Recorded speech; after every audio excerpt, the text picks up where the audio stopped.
నమస్తే welcome to our channel. AP intelligence మాజీ chief PSR Anjaneyulu గారు ముంబై నటి జత్వాని వేధింపుల కేసులో అరెస్ట్ అయిన సంగతి తెలిసిందే. మరి సిఐడి ఈయనని 2 రోజుల పాటు కస్టడీకి తీసుకునే నేపథ్యంలో ఆయనకి ఒక్కసారిగా బీపీ ఎందుకు పెరిగింది? ఇది నిజంగానే ఆయన అనారోగ్యం చెందారా, లేదు అంటే పోసాని కృష్ణమురళి లాగా ఏదైనా డ్రామా ప్లే చేస్తున్నారా? ప్రస్తుతం ఇది చర్చనీయాంశంగా మారింది. దీనిపైన వివరించడానికి మనతో పాటుగా ఉన్నారు సోషల్ యాక్టివిస్ట్ శ్రీలీల గారు. నమస్తే మేడం. నమస్తే అమ్మా. పోసాని కృష్ణమురళి ఏ విధంగా ప్రవర్తించారో అందరికీ తెలిసిందే. మరి ఇప్పుడు కూడా పిఎస్ఆర్ ఆంజనేయులు గారు ఆ డ్రామా ప్లే చేస్తున్నారా, లేదు అంటే ఆయన నిజంగానే హై బీపీ వచ్చిందా? ఏమంటారు, మీరేమంటారు? విచారణ నేపథ్యంలోనే ఇలా జరగడానికి కారణం ఏమంటారు? పిఎస్ఆర్ ఆంజనేయులు అతను జగన్ విధేయుడు. ఎప్పటికీ కాదు, ఇప్పటికి కూడా. అంతకుముందే వాళ్ళు అధికారంలో ఉన్నప్పుడే కాదు, ఇప్పటికి కూడా అతను అదే విధంగా వైఎస్ఆర్సీపీ పార్టీకి సంబంధించిన వ్యక్తే కానీ పోలీసులకు సంబంధించిన వ్యక్తి కాదు. ఒక ఏదైతే శాంతి భద్రతలను కాపాడే అధికారిగా ఎప్పుడూ అతని ప్రవర్తన లేదు అనేది అసలు జీవిత చరిత్ర ఏంటి అనేది ఒకసారి మనం వెనక్కి చూసుకుంటే, ఒకప్పుడు ఏదైతే మనకి విజయవాడ ఉందో, విజయవాడలో అతను సూపరింటెండెంట్గా చేసినప్పుడు కానీ అతను అధికారంలో ఉన్నప్పుడు ఏం చేశాడు అని అంటే ఎన్నో విధాలుగా అప్పట్లో వల్లభనేని వంశీ టీడీపీ పార్టీలో ఉండటం ఎమ్మెల్యేగా, అదేవిధంగా ఇతనికి పడేది కాదు. కొన్ని సమస్యల వల్ల ఎవరైతే నెహ్రూ ఉన్నారో అతనికి కూడా కొన్ని సమస్యలు ఉండేవి. వీళ్ళందరి వల్ల ఏం జరిగిందంటే వల్లభనేని వంశీ ఒక ఛానల్లో కూర్చొని ఇతన్ని అక్కడి నుంచి సస్పెండ్ చేయించడం, వేరే చోటకి బదిలీ చేయించడం జరిగింది. ఇతను ఏ విధంగా ప్రవర్తించాడు అనేది చూసుకుంటే పోలీస్ అనే ఒక దీన్ని ట్యాగ్ను ఉపయోగించుకొని ఇతని ప్రవర్తన, ఇతని ధోరణి ఏ విధంగా ఉండేది అంటే, విజయవాడలో ఒక కాలనీకి సంబంధించిన కొంతమంది వ్యక్తులు ఏదో ఒక చిన్న గొడవ గురించి ఇతని దగ్గరకు రావటం, అక్కడ ఒక పారిశ్రామికవేత్తకు సంబంధించిన కుటుంబం ఒక లేడీ ఫోన్ నెంబర్ ఇతని దగ్గరకు చేరటం జరిగింది. ఆ లేడీకి పదే పదే ఫోన్ చేసి, మీరు చాలా అందంగా ఉన్నారు, మీ హెయిర్ స్టైల్ చాలా బాగుంది, లాంగ్ డ్రైవ్కి వెళ్దామా, మీకు వంట చేయడం వచ్చా, మరి భోజనానికి పిలవచ్చు కదా, ఇలాంటివన్నీ కూడా మీ ఏజ్ అంతా ఇంకా చాలా చిన్నపిల్లలానే కనిపిస్తున్నారని ఇంత చండాలమైన మాటలు మాట్లాడుతూ ఇబ్బంది పెట్టడమే కాకుండా, ఒకరోజు రాత్రి 11 గంటల నుంచి ఏకుజామున 4 గంటల వరకు ఫోన్లు చేస్తూనే ఉన్నారంట. మరి ఆ ఫోను ఆవిడ ఆన్సర్ చేయకపోవడంతో తెల్లారేపాటికి ఆ ఇంటి ముందుకు పోలీస్ జీప్తో సహా ఎవరైతే ఒక ఎస్ఐ కానిస్టేబుల్ రావటం, ఫోన్ తీసుకొని సార్ లైన్లో ఉన్నారు మేడం, మీరు ఫోను సార్ది ఆన్సర్ చేయట్లేదంట కదా అని అడగటం. మరి అట్లా ఉన్నతమైన కుటుంబంలో ఉన్న లేడీ పరిస్థితి ఎలా ఉండిద్ది? మనం పోకిరి మూవీలో చూస్తే సేమ్ సీన్, ఒక నెగిటివ్ క్యారెక్టర్ అక్కడ ఉంటుంది. మరి అదేవిధంగా ఇతను ప్రవర్తన ధోరణి, అదేవిధంగా ఇంకొక లేడీతో సేమ్ ఇలానే ఫోన్ చేయటం, ఆవిడ ఆన్సర్ చేయకపోతే తెల్లారేపాటికి వాళ్ళ ఇంటి ముందు పోలీస్ జీప్ ఉండటం. మరి పోలీసులు సార్ మాట్లాడతారు, మీరు ఫోన్ సార్ది ఆన్సర్ చేయట్లేదు కదా అని చెప్పేసి ఫోన్ ఇవ్వటం. మరి ఇవన్నీ చూస్తుంటే ఇతను ఎంత భయంకరమైన రాక్షసానందం ఇతంది. ఆడవాళ్ళనే టార్గెట్గా ఎందుకు ఇతను ఈ విధంగా ఉన్నాడు? బట్ అప్పుడే కాదు, మొన్న కాదంబరి జత్వాని వరకు మనం చూస్తూనే ఉన్నాం. మరి ఇతను అదేవిధంగా 2 బ్యూటీ పార్లర్కి సంబంధించిన లేడీస్కి, అదే వాళ్ళు బ్యూటీ పార్లర్ రన్ చేసే ఇంటి ఓనర్కి మధ్య గొడవలో బ్యూటీ పార్లర్ లేడీస్ ఇద్దరికి కూడా ఇతను సపోర్ట్ ఇవ్వటం, ఆ ఇంటి ఓనర్ మీదే ఇతను తిరుగుబాటు చేయించటం, ఇవన్నీ చూస్తూ ఉంటే ఎందుకు ఈ విధంగా పోలీసులు వీళ్ళిద్దరికీ సపోర్ట్గా నిలిచారంటే, ఆ బ్యూటీ పార్లర్ రన్ చేసే వాళ్ళలో ఒక లేడీ కొంతకాలం తర్వాత వాళ్ళ హస్బెండ్కి విడాకులు ఇచ్చింది. ఎందుకు అసలు డైవర్స్ తీసుకుందంటే ఇతనే కారణం అనేది విచారణలో తేలిన విషయం.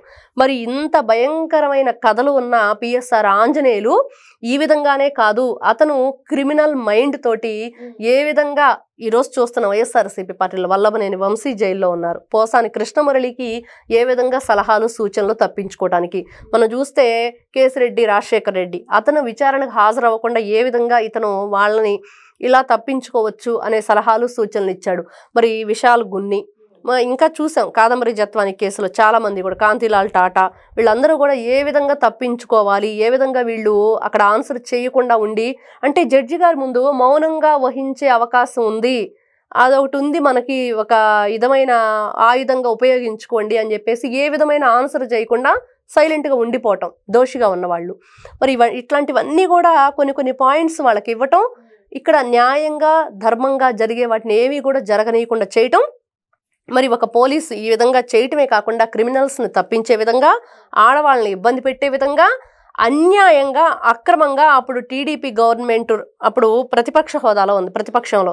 మరి అప్పుడు గవర్నమెంట్ వైఎస్ఆర్సీపీ పార్టీ ఉన్నప్పుడు వాళ్ళ మీద ఎన్ని అన్యాయంగా వీళ్ళు కేసులు బనాయించారు, ఏ విధంగా ఇబ్బంది గురి చేశారంటే రఘురామకృష్ణరాజు గారి కేసు చూసుకుంటే కస్టోడియల్ టార్చర్, ఎంత ఘోరంగా హింస చేశారు, ఎంత భయంకరంగా అతన్ని చిత్రహింసలు గురి చేసి అతన్ని చంపేద్దాం అనే ప్రయత్నం చేశారు. ఖచ్చితంగా వీళ్ళ ఏదైతే పాపం పండింది కాబట్టే అతను బ్రతికి ఈ రోజున బట్టగట్టారు అనేది మనకు కనిపిస్తుంది. ఇక్కడ ఇంకొకటి మేడం, ఇప్పుడు ఎవరైతే గత ప్రభుత్వ హయాంలో అక్రమాలకి దౌర్జన్యాలకి ప్రజాధనాన్ని కొల్లగొట్టారో వాళ్ళందరూ కూడా అరెస్ట్ అవ్వడం మనం చూస్తూనే ఉన్నాం, విచారణకు కూడా హాజరవుతున్నారు. మరి వాళ్ళందరికీ కూడా ఈయనే స్క్రిప్ట్ ఇచ్చి నాకు గుర్తులేదు తెలియదు ఇటువంటి ఆన్సర్స్ ఇవ్వండి అని చెప్పారని పలు వార్తలు వచ్చాయి. మరి ఇప్పుడు ఆయన బీపీది కూడా ఒక నాటకం అంటారా, ఏమంటారు మీరు? ఖచ్చితంగా నాటకమే. ఇంత దుర్మార్గమైన ఆలోచన ఉన్న ఈ వ్యక్తి పగలల్లా భయంకరమైన పూజలు చేస్తాడట. మరి ఈ పూజలన్నిటి కూడా అప్పుడు అతను ఏదైతే ఉన్నాడో అధికారంలో, ఆ అధికారుల కింద కొంతమంది కానిస్టేబుల్స్ వీళ్ళందరూ కూడా భయభ్రాంతులు గురయ్యేవాళ్ళు. అంటే ఇతను నిజంగా చేతబడులు చేస్తాడంత భయంకరంగా పూజలు చేయటం. మరి దానికి నిదర్శనం మనం చూసాం. ఇతను కస్టడీలోకి వెళ్ళేటప్పుడు కూడా నాకు సంధ్యావందనానికి సంబంధించిన పూజా సామాగ్రి తీసుకెళ్తాను, నాకు పర్మిషన్ ఇవ్వండి అని. ప్రత్యేకమైన రూమ్ కావాలి, మంచం కావాలి, మరి బెడ్ ఉండాలి, మరి ఇంటి భోజనం నీరు కావాలని గొంతెమ్మ కోరికలు. అదేవిధంగా మనం చూస్తే వల్లభనేని వంశీ నాకు ఒక తోడు కావాలని అడిగాడు. కాబట్టి వీళ్ళిద్దరిని కూడా ఒకే రూమ్లో ఉంచేస్తే చక్కగా పాత కబుర్లన్నీ చెప్పుకుంటారు కదా అని అనిపిస్తుంది అందరికి కూడా, చూసే వాళ్ళకి. అంత ఘోరంగా ఉంది వీళ్ళ ఆలోచన విధానం. ఇతను తప్పించుకోవడానికి అందరికీ సలహాలు సూచనలు ఇచ్చాడు. ఇతను కొన్ని తప్పులు చేశాడు, అవి సరిదిద్దరాని తప్పులు చేశాడు ఆడవాళ్ల విషయంలో ముఖ్యంగా. మరి మొన్న చూస్తే కాదంబరి జత్వాని, ముంబైకి చెందిన నటి, ఒక డాక్టర్ ఆవిడని తీసుకొచ్చి ఇక్కడ బంధించటమే కాకుండా ఒక లేడీకి సంబంధించిన కానిస్టేబుల్ కానీ లేకపోతే ఒక అధికారి కానీ ఎవ్వరూ లేకుండా ఆవిడని నిర్బంధించి ఒక ప్రైవేట్ రూమ్లో సాయంకాలం టైంలో ఎందుకు ఇతను వెళ్ళేవాడు, ఏ విధంగా ఆమెను ఇబ్బంది గురి చేశాడు, ఇవన్నీ కూడా ఇంకా రావాల్సి ఉన్నాయి. ఇప్పుడు మీరంటున్నట్లుగా నిజంగా అతనికి హై బీపీ ఉందా అనంటే తప్పించుకోవటానికి ఇతను వాళ్ళని భయపెట్టి అక్కడున్న అధికారుల్ని ఆ విధంగా చెప్పించాడు. మరి గతంలో రఘురామకృష్ణరాజు గారికి బీపీ నార్మల్గా లేకపోయినా కూడా బీపీ నార్మల్గా ఉందని వీళ్ళు తప్పుడు రిపోర్ట్ ఇచ్చారు. మరి అవన్నీ కూడా చూస్తూ ఉంటే ఖచ్చితంగా వీళ్ళు తప్పుడు వ్యవహారాలు చేస్తారు అనేది గతంలో చూసినవే నిదర్శనం. మనం చూస్తే కాదంబరి జత్వాని ఒక ఆడపిల్లనని కూడా లేకుండా ఎన్ని విధాలుగా ఇబ్బంది పెట్టారు. ఇప్పుడు ఈ విజయవాడలో ఎన్ని విధాలుగా ఆడవాళ్ళని ఈ విధంగా ఇబ్బందికి గురి చేశాడు. ఇట్లాంటి వ్యక్తిని ఖచ్చితంగా ఇంత క్రూయల్ మైండా, ఇంత రాక్షసంగా ఉంటారా?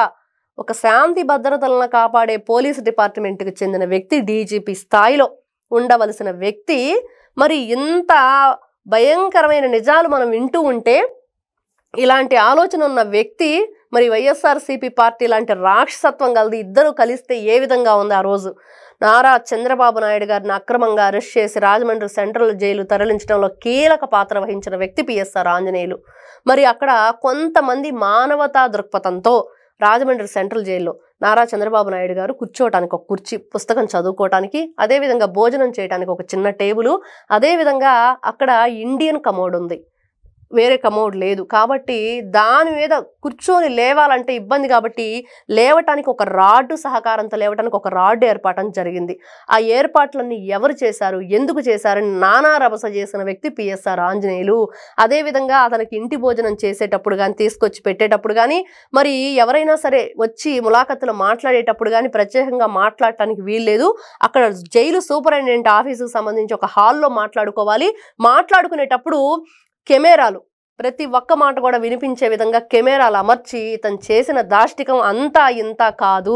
ఇట్లాంటి వ్యక్తుల్ని ఏం చేసినా పాపం లేదు ఇది రోజు ప్రజలందరూ అనుకుంటున్నారు. మరి ఒకరోజు ఏ విధంగా విర్రవీగాడు. మరి కూటమి ప్రభుత్వం అధికారంలోకి వచ్చాక నారా చంద్రబాబు నాయుడుని కరవటానికి ఎన్ని ప్రయత్నాలు చేశారు.